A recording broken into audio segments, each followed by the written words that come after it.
미국은 완전히 이 크리스마스가 완전히 12월 달 초부터 아주 시즌이라고 합니다. 그래서 모든 쇼핑몰에 완전히 크리스마스 장식으로 완전히 치장되어 있고 또 그런 분위기가 되다 보니까 우리 한국보다 아마 그 친구 목사님이 체감하는 것은 한국보다 이 성탄절 크리스마스가 한 10배 더 강한 그런 느낌이 오는 것 같다라고 이렇게 얘기를 하더라고요. 그래서 뭐 한 달 내내 뭐 그렇게 그 크리스마스 시즌 가운데 뭐 상업적으로도 이렇게 장사를 하기도 하고 또 여러 가지 분위기를 띄우고 그런다고 합니다. 그러다 보니까 일하기도 싫고 직장 나가도 마음이 뒤숭숭해서 일하기도 싫고 그렇다고 얘기를 하고, 그런데 빵은 잘 팔린다고 얘기하더라고요. 빵 장사하는 목사님인데 빵은 잘 팔린다고 이렇게 얘기를 또 하더라고요. 그리고 또 한 가지 얘기해 줬는데, 이 크리스마스 때 우리가 선물을 우리는 이렇게 뭐 혹시 가족에게 선물을 하셨는지 모르겠지만은 저희도 다 입을 싹 씻었습니다. 이제 끝나고 가면 뭐 어떻게 될지 모르겠지만은 태군이가 사무실 와서 목사님 이게 성탄 선물이라고 그게 뭐죠? 입술에 바르는 루즈가 아니고 립밥 맞나요? 그걸 선물 주면서 성탄 선물이라고 이렇게 해줘서 너무 고맙다고 이렇게 인사하고 서로 그랬는데, 미국에서는 그렇다고 해요. 그래서 누가 다양한 선물을 많이 받았느냐, 거기에 따라서 자기 가치가 올라가고 내려가고 그런다고 이렇게 얘기를 하더라고요. 그래서 너는 얼마나 받았니? 그러니까 나는 아직까지 교회 안 나가서 모르겠다, 그렇게 얘기를 하더라고요. 그런데 자기가 받은 선물로 인하여서 내 가치가 올라가고 내려가고 그러면 참 곤란하죠.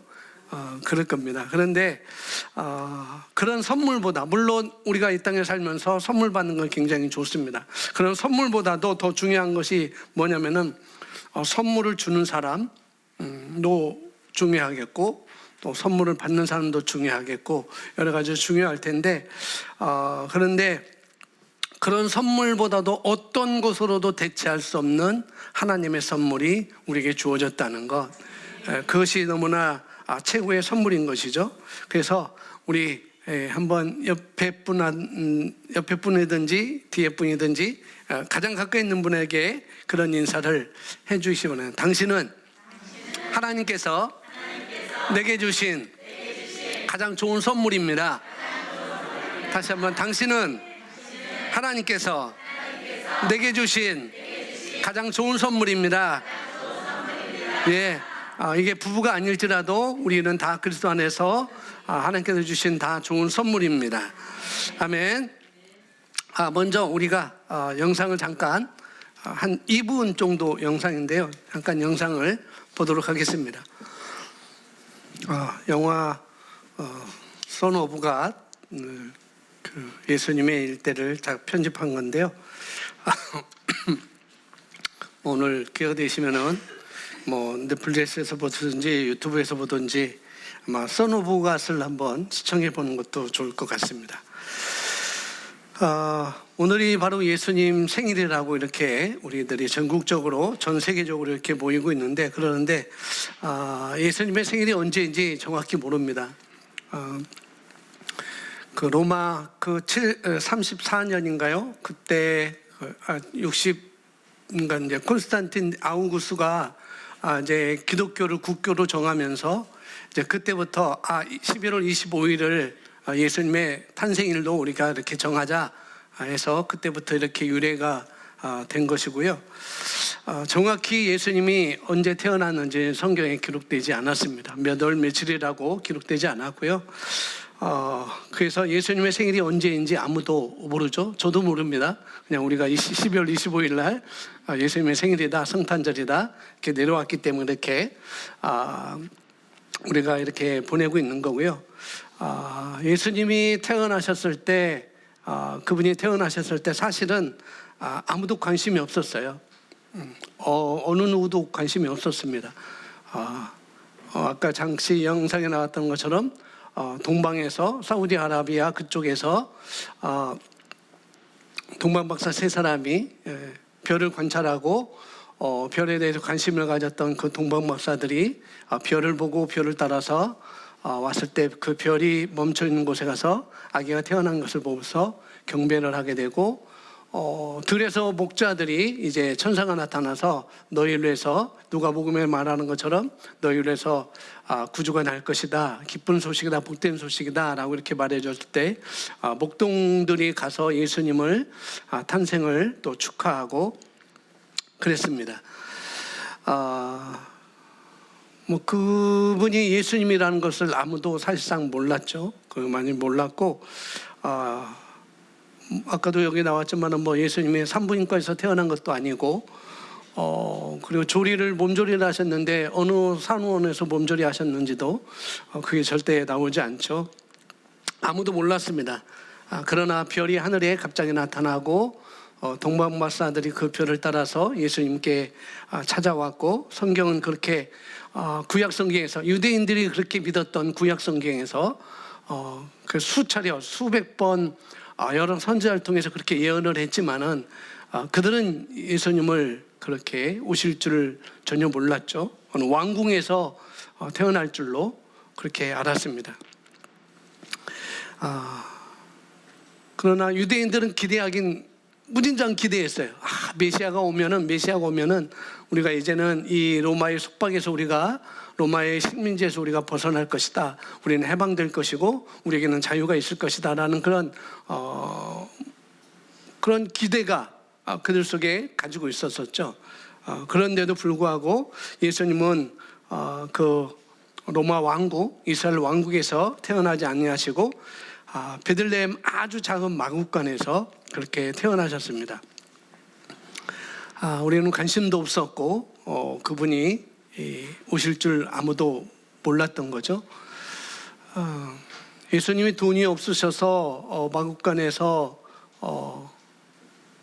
태어나신 게 아니라 요셉이 마리아가 돈이 없어서 예수님이 마국간에서 태어난 것이 아니라 그때는 고향으로 다 호적을 다시 정리하러 가는 시기이기 때문에 많은 사람들이 그 자그마한 마을에 몰렸던 거예요. 우리가 명절 때 각 고향에 찾아내 고속도로가 그렇게 많이 밀리는 것처럼 베들레헴도 역시 그렇게 많은 사람들이 모였던 것입니다. 그래서 예수님께서 태어나실 그 방 한 칸이 미리 못 잡은 것이죠. 물론 뭐 요셉이 마리아가 빨리 갔었으면은 예약이라도 했었으면은 예약도 할 수 없겠죠.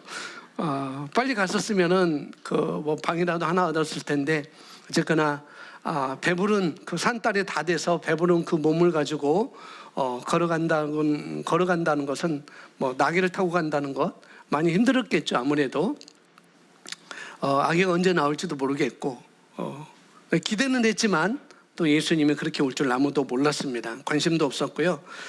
그래서 역사적으로는 창조, 세계, 이 세상을 창조하기 전부터 준비하신 하나님의 계획이었다는 거죠. 이 모든 것들이. 그래서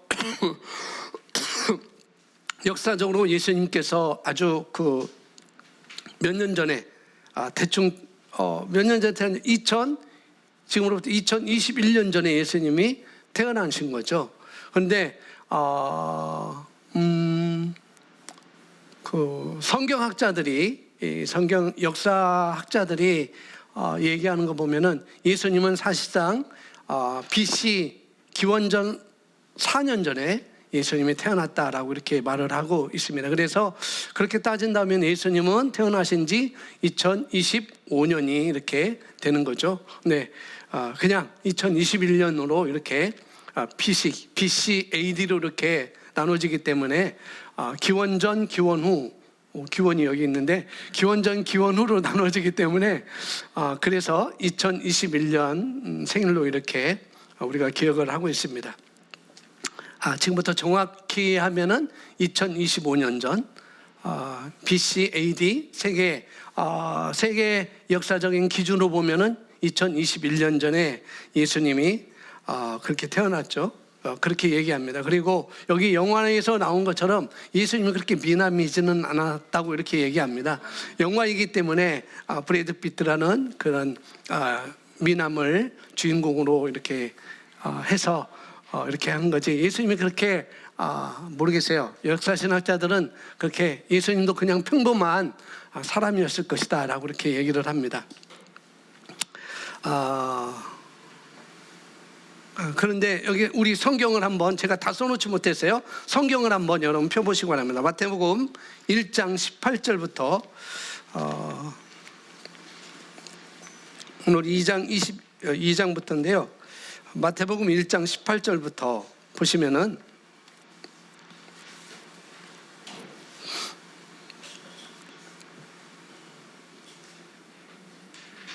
제가 읽어드리겠습니다. 예수 그리스도의 나심은 이러하니라. 그의 어머니 마리아가 요셉과 약혼하고 동거하기 전에 성령으로 잉태된 것이 나타났더니 그의 남편 요셉은 의로운 사람이라 그를 드러내지 아니하고 가만히 끊고자 하여 이 일을 생각할 때에 주의 사자가 현몽하여 이르되 주의 자손 요셉아 내 아내 마리아 데려오기를 무서워하지 말라. 그에게 잉태된 자는 성령으로 된 것이라.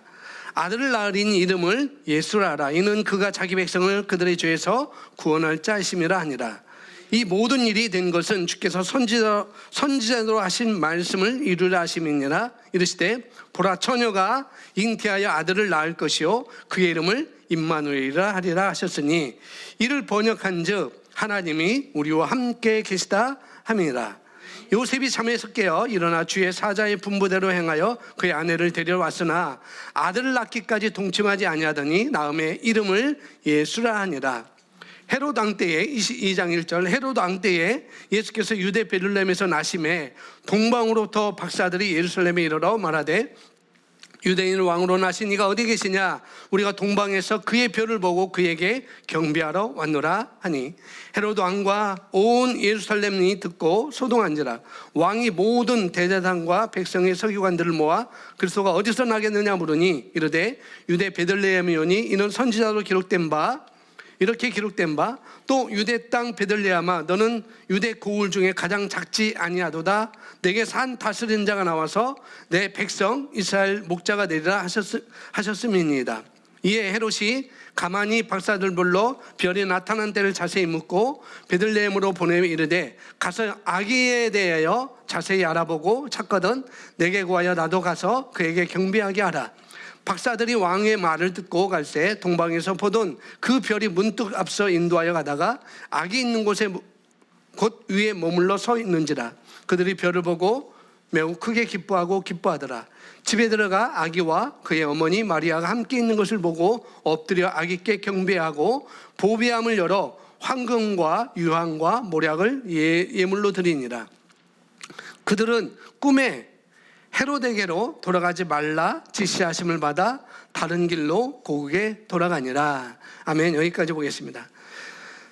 이렇게 예수님의 탄생에 대해서 마태라는 사람이 이렇게 기록했고요. 누가복음은 누가라는 사람이 예수님의 탄생에 대해서 이렇게 또 기록을 했습니다. 어떻게 하나님이 인간의 몸으로 오실 수 있었을까? 그걸 얘기해줘. 뭐 여러 가지 우리가 생각해 볼 수 있지만은 이해하기가 참 우리가 어렵죠. 이해하기가. 그래서 이것은 신비라고 합니다. 신비. 아주 비밀이라고 감추어졌던 비밀이라고 이렇게 얘기를 하고 있어요. 성경에서 그렇게 한 것을 우리는 믿는 것이죠. 역사적으로 그렇게 된 것을 우리가 또 믿는 것이고 더 놀라운 것은 여기 나오는 에베소서 1장에 보면은 이 세상을 창조하기 전에 하나님은 이 세상 모든 피조물과 거기에는 저와 여러분도 속하고 있죠. 저와 여러분 태어나는 것 아담과 하와를 창조하기 전에 이 세상을 창조하기도 전에 하나님은 그리스도 예수 안에서 저와 여러분을 택했다라고 이렇게 에베소서 1장에서 이렇게 말씀을 하고 있습니다. 택하셨다. 그뿐만 아니라 시편에도 보면은 이렇게 말씀합니다. 시편에도 거기 없습니다. 내가 너를 너희 어머니 태중에서 내가 너를 너희 어머니 태중에서 짓기 전에 내가 너를 알았다라고 이렇게 말씀을 하고 있어요. 세상이 창조되기도 전에, 그리고 그리스도 안에서 우리를 택하셔서, 그리고 우리가 어머니 태중에서 만들어지기 전에도 이미 하나님께서는 우리를 그렇게 아시고 우리를 택하셨다. 이렇게 하나님 앞에 거룩하고 흠이 없는 그런 사람으로 되도록 하나님께서 이미 세상이 창조되기도 전에 이미 그렇게 계획하셨고 우리를 이렇게 만드셨다는 것이죠. 그래서 이게 너무나 놀라운 것입니다. 이게 너무나 놀라운 거예요. 이건 신비입니다. 이건 사람의 이성으로, 사람의 지식으로는 우리가 알 수 없는 것이고 이해할 수 없는 거예요. 오로지 우리는 그 말씀을 믿음으로 우리가 받아들이는 것이죠. 자, 두 번째, 기록된, 예수님이 우리 가운데 오셨는데 왜 오셨는가? 기록된 말씀대로 오셨습니다. 마태복음 우리가 읽었는데 예수님께서 어떻게 날 것이고 그 예수님이 어디서 날 것이고 그 예수님을 임마누엘이라 하리라 라고까지 구약 성경에서 선지자들 통해서 예언자들 통해서 이렇게 예언을 해주셨습니다. 그리고 마태가 정확하게 그것이 그렇게 이루어진 것을 마태복음에서 그렇게 정확하게 기록을 하고 있고 우리에게 알려주고 있습니다. 예수님은 어떻게 오셨습니까? 예언자 선지자들 통해서 그 말씀대로 예수님은 오셨습니다. 여러분, 미래를 아는 사람이 어디 있어요? 미래를.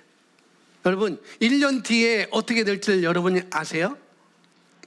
아마 그걸 아신다고 한다면은 여러분 지금 이 자리에 안 계실 것 같습니다. 물론 이 자리에 계시는 분도 있겠지만 내년에 이렇게 되니까 내가 집을 사둬야 되겠다. 아파트를 사줘야 되지, 땅을 사줘야 되지, 내년에 이렇게 되니까 이건 빨리 처분해야 되겠다. 왜? 1년 후의 미래를 우리가 다 알기 때문에 그걸 안다고 한다면은 우리가 준비를 할 것이죠. 그러나 우리는 1년 뒤에 내일 일도 난 몰라요. 찬송이 있잖아요. 복음성가 내일 일은 난 몰라. 아주 그 옛날 복음성가. 우리는 모르는 것입니다. 미래를 안다면은 아마 내일이 주일이고 모레 직장도 안 나가시고 여러 가지 돈을 긁어 모아서 아파트를 살 것이고 땅을 살 것이고 그렇게 할 것입니다. 뭐 부동산 보세요. 부동산 지금 들어보면은 올라간다, 내려간다, 나아졌다, 안 나아졌다, 지금 사야 된다, 아니다, 조금 더 기다려라. 그러니까 스스로 지금 우리가 판단할 수밖에 없는, 내가 스스로 판단해서 그것을 경험할 수밖에 없는 그런 시대에 우리가 살 수가 있는 것이죠. 그리고 그렇게 우리는 미래를 알지 못하기 때문에 그런 위협을 무릅쓸 수밖에 없는 삶을 우리가 사는 것입니다. 우리는 1년도 내다보지 못해요. 1년도. 아니, 내일도 내다보지 못해요. 그냥 그러려니 하고 우리가 사는 것이죠. 그러니까 그런데 미래를 볼 수 있는 분은 바로 이 시간 주인 되신 하나님밖에 없으셨습니다. 아멘. 그런데 놀라운 것은 하나님께서 예언자들 통해서 선지자들에게 미래에 있을 일들을 환상으로 보여주시고 또 꿈으로도 나타내서 말씀해 주시고 또 말씀을 들려주심으로 그들이 감동을 받아서 그들이 예언한 책이 성경에 엄청나게 많이 나와 있죠. 이사야서 선지서를 보면은 굉장히 많이 나와 있습니다. 그래서 오늘 읽은 말씀에도 보니까 1장 23절 성경 보시면은 그렇게 말합니다. 보라, 처녀가 잉태하여 아들을 낳을 것이요 그의 이름을 임마누엘이라 하리라 하셨으니 이를 번역한즉 하나님이 우리와 함께 계시다 함이라. 이 말씀도 구약에 기록된 말씀, 선지자를 통해서 이미 예언된 말씀, 기록하라고 그 말씀을 마태가 이렇게 구약에 이렇게 말씀대로 하셨던 그분이 진짜 말씀대로 지금 이 시대에 나의 시대에 이렇게 태어나셨구나, 그렇게 고백을 하는 거죠. 보라, 처녀가 잉태하여 아들을 낳을 것이요 그 이름을 임마누엘이라 하리라. 처녀가 어떻게 나서, 그리고 딸을 놓은 게 아니라 아들을 낳아서 그 이름을 임마누엘. 누가복음에서는 예수를 알아. 여기서도 마태복음에서도 예수를 알아. 그 이름을 25절에 그 아들이 낳을 것이니 그 아들의 이름을 예수를 알아 라고 이렇게 말합니다. 예수는 그분이 나의 구원자입니다 라는 그런 뜻을 갖고 있어요. 임마누엘은 그분이 나와 함께 하십니다 라는 그런 의미를, 그런 뜻을 갖고 있고요. 그런 아들을 처녀가 낳을 것이다. 그리고 예수님 오시기 전에 기원전 600년 전에, 600년에서 700년 전에 선지자였던 이사야가 7장 14절에서 정확하게 임마누엘, 처녀가 아들을 낳을 것이다. 베들레헴에서 작은 마을에서 아들을 낳을 것이다. 예수를 낳을 것이다. 구원자가 낳을 것이다. 정확하게 예언을 했습니다. 그걸 지금 예수님의 출생을 여기 마태복음 1장에서 이렇게 이야기를 하고 있습니다. 바로 예수님이 동정녀 마리아에게서 태어났다. 그 예언이 그대로 이루어진 것이죠. 이런 예언이 구약에 수백 개나 됩니다. 그리고 마태복음에 보면은 그런 예언들을 정확하게 이렇게 이루어졌다. 마태가, 마가가, 누가가 정확하게 이렇게 우리에게 알려주고 있어요. 예수님의 생애를 통해서 이렇게 이루어졌습니다 라고 사복음서에서 정확하게 보여주고 있죠. 그래서 예언할 수 있는 것도 하나님이 알 수 있는 일이에요. 예언하는 것도 하나님이 하시는 일이고, 물론 예언하는 것도 이 세상 점쟁이도 합니다. 그러나 맞기도 하고 틀리기도 하죠. 맞기도 하고 틀리기도 하는데 어떻게 믿겠어요? 50대 50인데 그래도 아마 그 다음 주간에는 어떤 사람들은 천국관 가서 미래를 점치는 분도 있을지 모르겠지만은, 그러나 정확한 예언은 하나님이 하시는 거예요. 아멘. 우리 주님의 말씀은 특별히 예수님이 어떻게 하시고 앞으로도 예수님이 재림하신다고 말씀하시는데, 그 재림에 대한 예언은 신약성경 요한계시록에만 예수님이 어떻게 오실 것이다, 어떤 모습으로 오실 것이다, 신약성경 요한계시록에만 나와 있습니다. 구약성경에서는 예언이 많아요. 예수님이 탄생할 그 예언이 굉장히 많이 있습니다. 오실 예수님에 대해서 엄청난 그런 이야기들이 아주 두껍게, 이건 뭐 합축돼서 신약분이 안 나왔지만은 이거 굉장히 두껍잖아요. 이게 몇 배예요? 아주 두껍게 구약의 예언을 그렇게 하고 있습니다. 그러나 앞으로 다시 오실 예수님에 대해서는 요한계시록 딱 그 한 장에서, 딱 그 한 권에서 예언을 자세히 하고 있습니다. 그래서 예수님이 어쨌든 그 예수님은 말씀대로, 기록한 대로 오셨다는 것입니다. 이게 역사적인 사실입니다. 여러분 믿지 못하면은 로마에 한번 가보세요. 로마에 한번 가면은 그 예수님에 대한 그 사실이 정확하게 로마 궁정에 아우구스토부터 일었던 그리스에 가면은 그것이 정확하게 기록되어 있습니다. 로마 역사에 보면. 그리고 그 당시 예수님이 태어날 때 2살 아래 아이들은 다 죽었다는 그 사실도 사회문헌에, 국가의 문헌 말고 그 사문서에 그렇게 다 기록되어 있어요.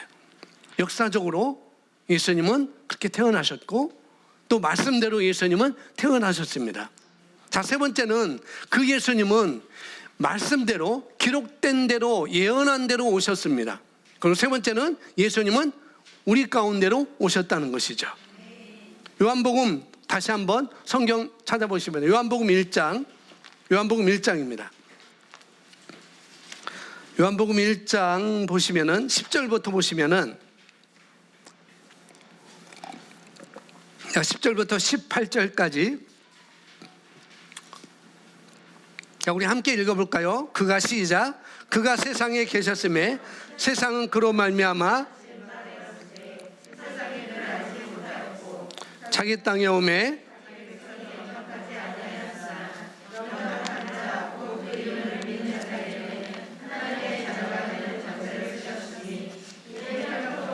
육정으로나 사람의 뜻으로 나지 아니하시고 오직 하나님께로부터 난 자들이니라.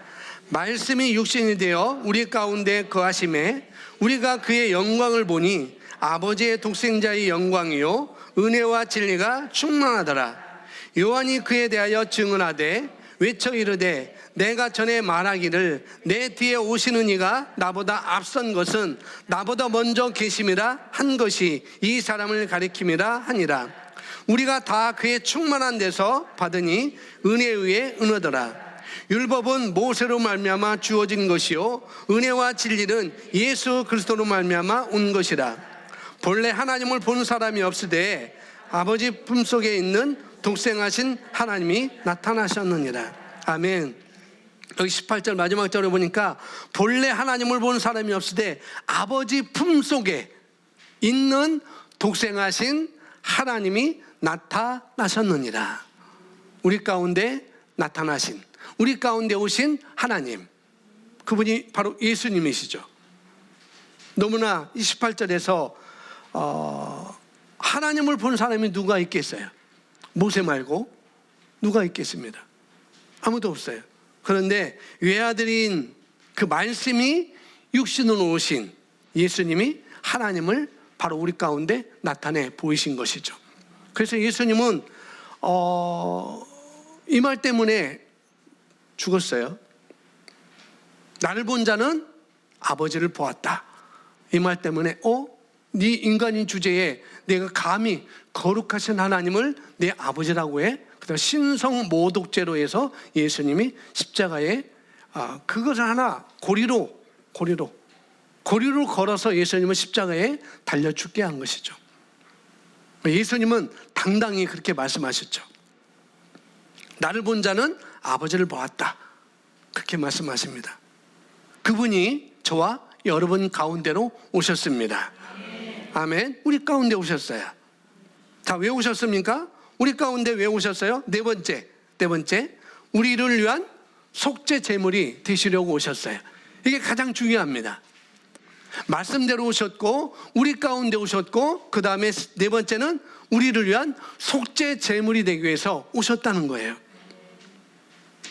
사실 이 성탄절, 그 크리스마스는 정말 그냥 알고 모르고 사람들이 기뻐하고 또 선물 주고 또 뭐 술 먹고 파티하고 난리 나고 또 사랑을 고백하고 청혼하고 그렇네요. 우리 큰고사님 해보셨는지 모르겠지만 자꾸 웃으시는데 경험한 자만이 웃을 수 있습니다. 그런데 사실상 세상 사람들은 그렇죠. 뭐 선물 주고 받고 뭐 파티하고 그러는데 사실상 매우 슬픈 날이에요. 이날은 어찌 보면 예수님으로서는 우리가 아는 것으로는 슬픈 날입니다.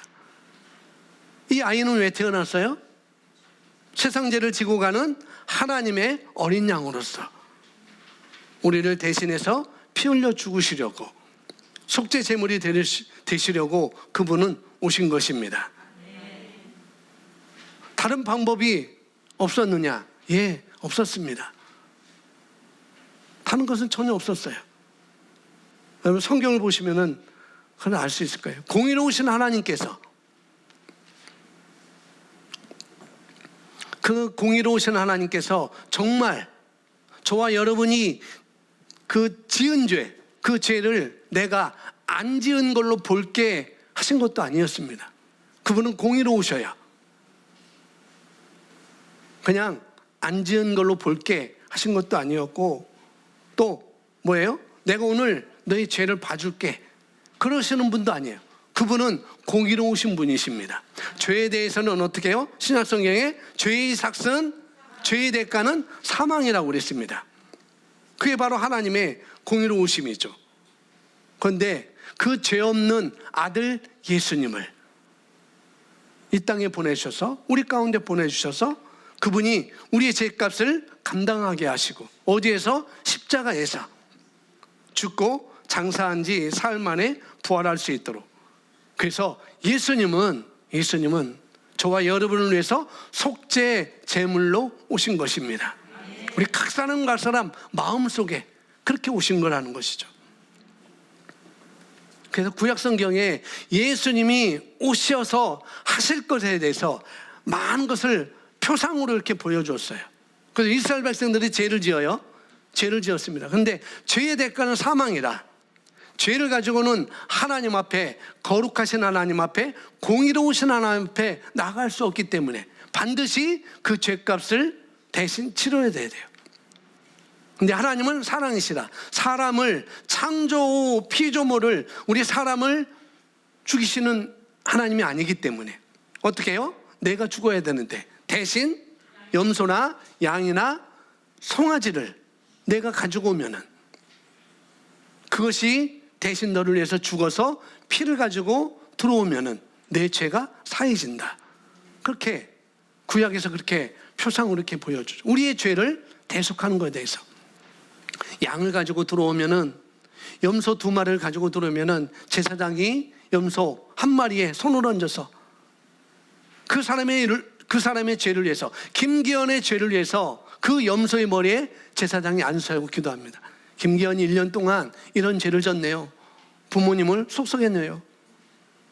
초등학교 때 부모님, 아빠 호주머니에서 돈 500원이 아니지 50원을 꺼내서 몰래 라면을 2개 사 먹었네요. 그때 25원이 라면이었으니까. 그런 모든 죄를 염소의 머리에 안수하면 그 죄가 염소에 돌아가서, 그 염소는 이제 어떻게 해요? 번제단에 가서 칼로 죽임을 당해서 피를 받아서 그 염소의 몸은 번제단의 불에 태워내서 번제물로 드리고, 피를 받아가지고 제사장이 지성소에 들어가서 이 피를 하나님께, 이 피가 바로 그 사람의 죄값이었습니다. 이 피를 보시고 그 사람을 용서해 주세요 라고 하고, 제사장이 그 피를 가지고 들어갔다가 나오면은 그 사람의 죄는 용서받은 것이고, 제사장이 죽으면은 그 사람의 죄는 용서받지 못하게 된 것이 구약에 아주 자세하게 나왔습니다. 그리고 한 염소는 머리에 똑같이 안수해서 어떻게 해요? 한 염소는 태워서 피를 내서 지성소에 하나님 앞에 들어가서 죄를 용서하고, 한 염소는 머리에 안수해서 광야로 내모내게 됩니다. 뭐냐면은 하나는 죽고 하나는 살게 되는 거죠. 구약에 이렇게 많은, 송아지도 양도 그렇게 구약에서 이렇게 표현을 해주고 있습니다. 아주 구약 성경에서 너무나 그런 장면들이 많이 나오고 있습니다. 그분이 염소는 죽고 이스라엘 백성들은 살고, 양은 죽고 이스라엘 백성들은 살고, 다시 오실 예수님, 속죄제물로 오실 그 예수님에 대한 표상으로 다 그렇게 말씀을 해주신 것입니다. 그분이 저와 여러분 죄 대신 짊어지시고, 보라 세상 죄를 지고 가는 하나님의 어린 양이로다 라고 세례 요한이, 침례 요한이 그렇게 고백하잖아요. 그래서 속죄 제물이 되기 위해서 예수님은 이 땅에 오신 것입니다. 바로 그날이 성탄절이라는 거예요. 그 시초가 바로 성탄절이라는 거예요. 속죄 제물.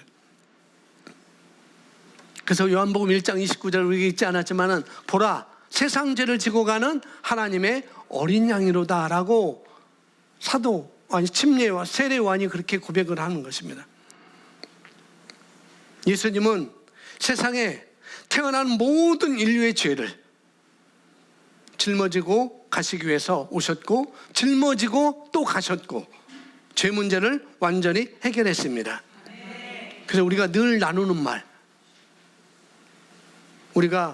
우리는 우리가 지은 죄 때문에, 죄인이기 때문에, 혹은 지은 죄 때문에, 그래서 죄 문제에 우리는 심판을 받고 지옥에 가고 죽는 것이 아니라 어떻게 해요? 이 죄값을 예수 그리스도께서 다시 다 담당하셨기 때문에, 다 지셨기 때문에 우리는 예수 그리스도로 말미암아 용서받고 나의 죄 문제는 다 해결됐다는 것을 우리는 알고 있죠. 그러나 그럼에도 불구하고 이미 역사적으로 예수님은 그렇게 오셨고, 이 세상 사람 인류 가운데 오셨고 우리 가운데 오셔서 그런 속죄제물로 오셨지만은, 그러나 그것을 이미 모든 인류의 모든 죄는 해결됐다는 그 사실을 듣지 못하고 알지 못하고, 그렇기 때문에 지금도 여전히 이 세상 밖에, 그리스도 밖에 있는 사람들은 여전히 죄값을 짊어지고 살아가는 것이죠. 이걸 늘 우리가 하는 말이잖아요. 자, 뿐만 아니라 우리 신약성경에 있는 유일한 예언서인 여기에 이렇게 기록되어 있습니다. 요한계시록 20장 15절인데요. 함께 읽습니다. 시작.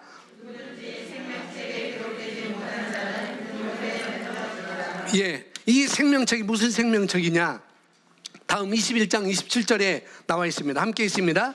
무엇이든지 속된 것이나 가증한 일 또 거짓말하는 자는 결코 그리로 들어가지 못하되 오직 어린 양의 생명책에 기록된 자들만.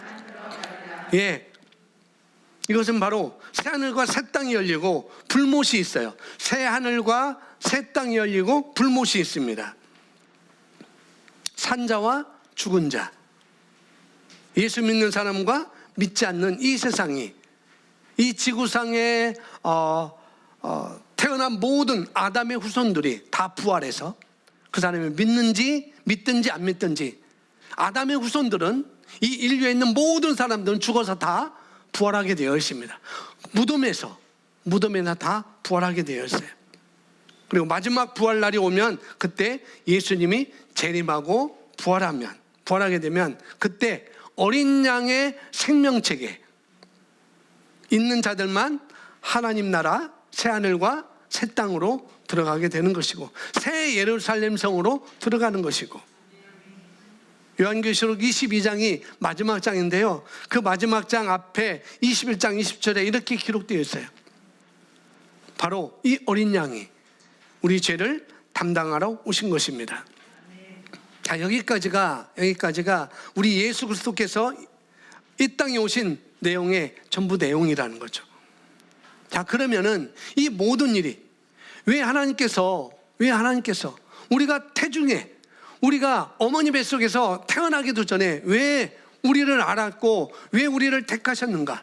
에베소 1장에 나오는 것처럼 왜 우리를 택하셨는가? 왜 우리 가운데로 오셨지? 안 오셔도 되는데 왜 그 고통을 받으려고, 왜 그 모욕을 받으려고 예수님이 오셨지? 우리 가운데 오시려고. 그것뿐만 아니라 나의 모든 죄를 속죄하기 위해서, 내 모든 죄를 대신 지시기 위해서, 그리고 나는 하나님의 백성, 하나님의 자녀, 새로운 피조물로 거듭나게 하셔서 그분이 오셨는데, 그런데 왜 그렇게 하셨나? 왜 그 모든 일을 하셨나 하는 거죠. 누구 때문에? 왜 이렇게 하셨을까요? 누구 때문에?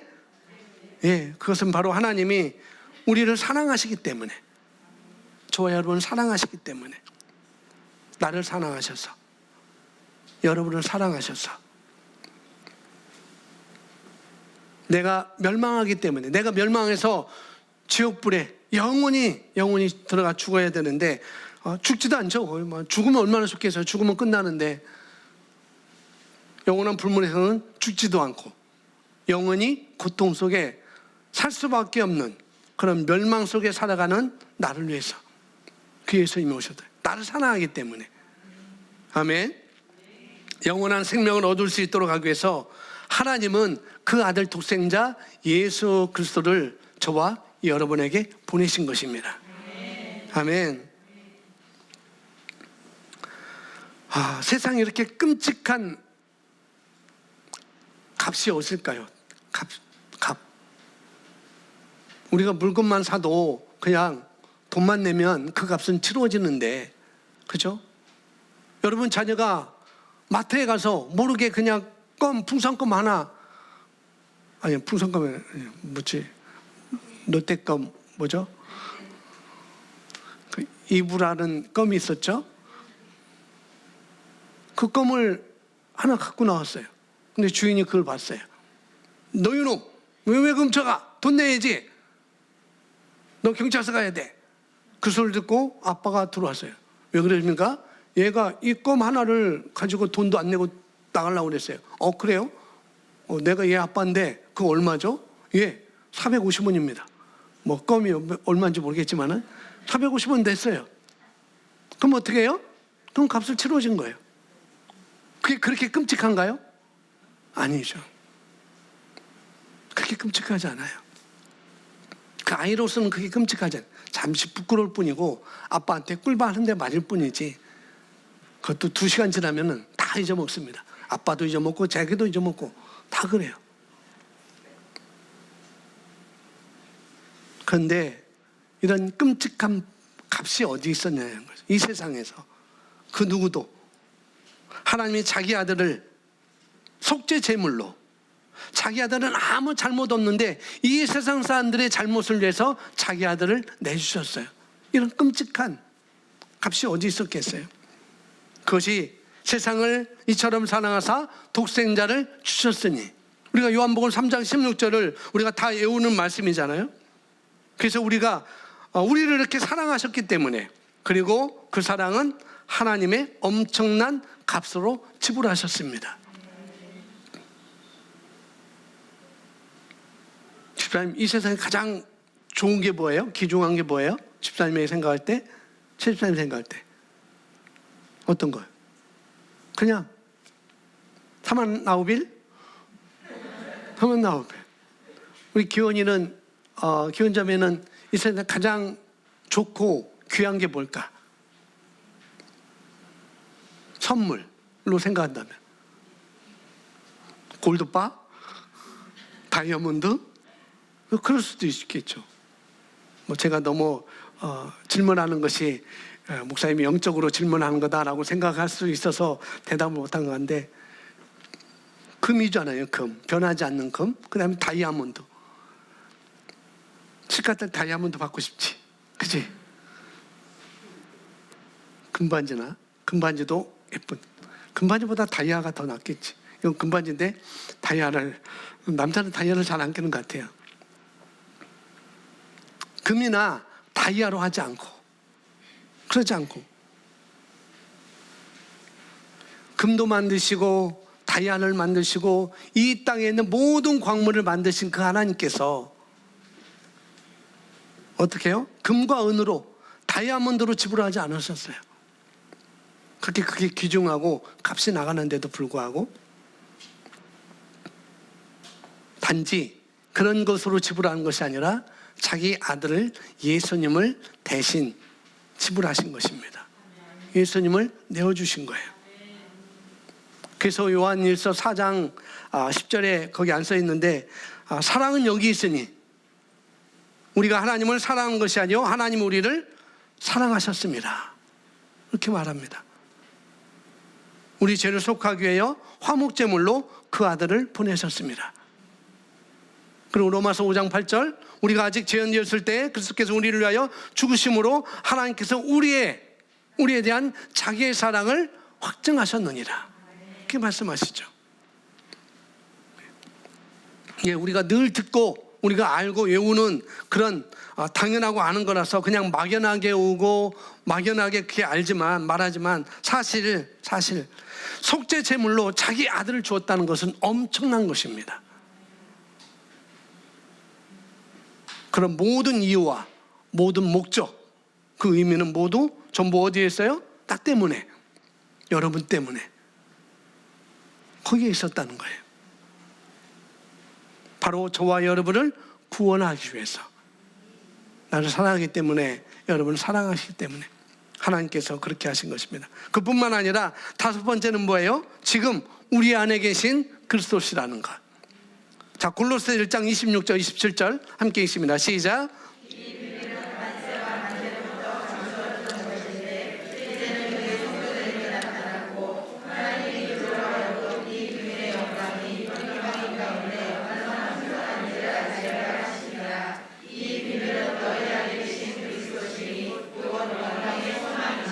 아멘.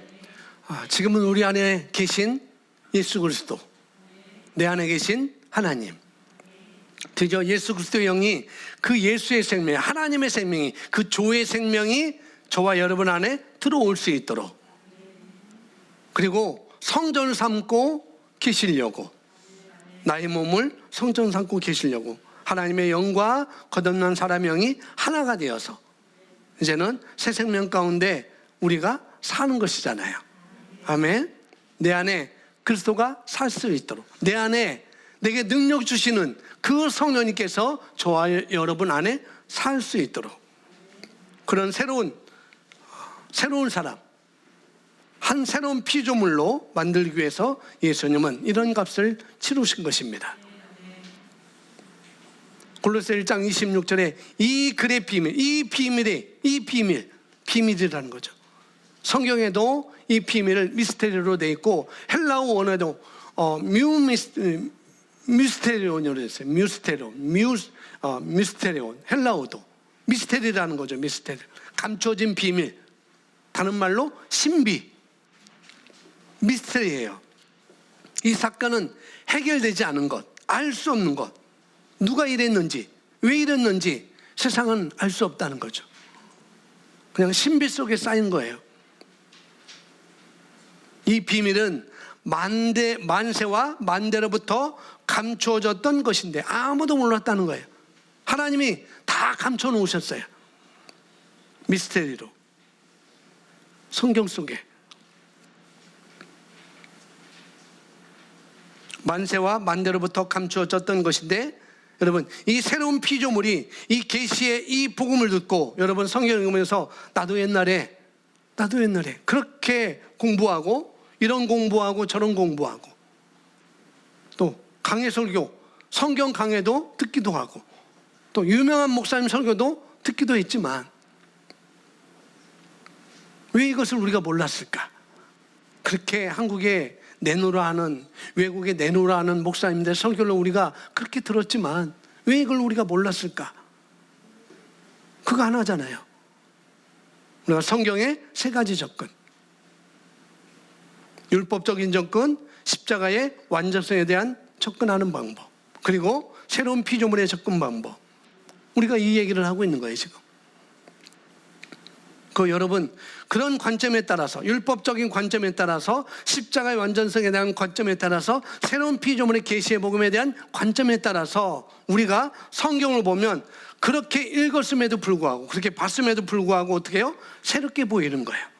율법적인 관점에서 십자가의 관점으로 우리가 보면은 이런 것이 있었구나라고 우리가 볼 수 있는 것이고, 또 십자가의 완전성에서 새 피조물의 계시의 복음을 우리가 읽으면은 또 새로운 관점 속에서 하나님의 말씀을 우리가 이해하고 우리가 그것을 알아갈 수가 있는 것이죠. 그래서 읽으면 새롭고 또 새롭습니다. 끝이 없어요. 그래서 이 비밀은 만세와 만대로부터 감춰졌던 것인데 이제 성도들에게 나타났다고 그랬습니다. 하나님이 그들로 하여금 이 비밀의 영광이 이방인 가운데 얼마나 풍성한지를 알게 하려 하심이라. 여기 보니까 이 비밀이 누구에게 나타났다고 그랬어요? 이방인에게, 우리 성도들에게, 저와 여러분에게. 그래서 우리가 이 만세와 만대로 감춰졌던 이 구원의 비밀을 우리가 알게 되었습니다. 그 비밀이 뭐냐? 우리 안에 드디어 그리스도가 살게 되었다는 것. 이게 비밀이라는 거예요. 바로 축복 중에 축복입니다. 너무 중요한 것. 드디어 살아계신, 다시 부활하신 그 하나님의 영이 우리를 거듭나게 하시고, 또 우리 안에 우리를 성전 삼아 살 수 있도록 하시기 위해서, 그리고 내가 사는 것이 아니라 내 안에 그리스도께서 사는 것이다, 그렇게 살 수 있도록 그분이 말씀과 성령으로 저와 여러분의 삶을 다스리고 우리를 통해서 사랑하고 우리를 통하여 말하고 섬길 수 있도록, 그래서 우리 안에 계신 그리스도가, 이것이 만세와 만대로부터 감춰졌던 비밀인데 우리들에게 나타났습니다. 자, 그 이유는 이제 마지막입니다. 27절 다시 보시면, 하나님이 그들을 우리로 하여금 이 비밀의 영광이 이방인 가운데, 믿지 않는 사람들 가운데 얼마나 풍성한지를 알게 하려 함이라. 이방인 가운데, 믿지 않는 사람들 가운데 얼마나 풍성한지 알게 하려 함이라. 이 비밀이 얼마나 풍성하고 아름다운지 우리 안에 계신 그리스도, 이 그리스도의 구원의 비밀을 우리가 배우고 알아서, 그리고 그 삶을 우리가 누리고 살면서, 그리고 행복하고 풍성한 삶을 우리가 살면서 누구에게 이 비밀의 영광이 얼마나 풍성한지를 이방인 가운데 아직 듣지도 못하고 알지도 못하고 들은 것은 다 모두 다 마귀의 거짓말, 사람들의 이론, 경험, 인문학 수준, 끝없이 반복되던 역사의 수준, 이 정도밖에 되지 않았는데, 그런데 드디어 하나님은 우리에게 이렇게 사랑하셔서 우리가 이해할 수 없는 역사 가운데로 이 세상이 창조되기 전에 저와 여러분을 위해서 택하시고, 그리스도 안에서 우리를 택하시고, 그리고 2021년 전에 예수님은 아무도 알지 못하는 그 자그마한 마을에, 그 마국간에, 아무도 관심 없는 베들레헴 마국간에 태어나게 하시고, 그러나 그가 죽으시고, 죽으실 뿐만 아니라 그분이 부활하셔서 이 세상은 달라졌습니다. 우리는 너희 안에 계신 영광이 그리스도가 얼마나 풍성한지를 이방인에게 나눠주라고 우리는 이 땅에 살아가는 것입니다. 아멘. 그래서 마지막은 우리 안에 살아계신 그 이유가 있다는 거죠.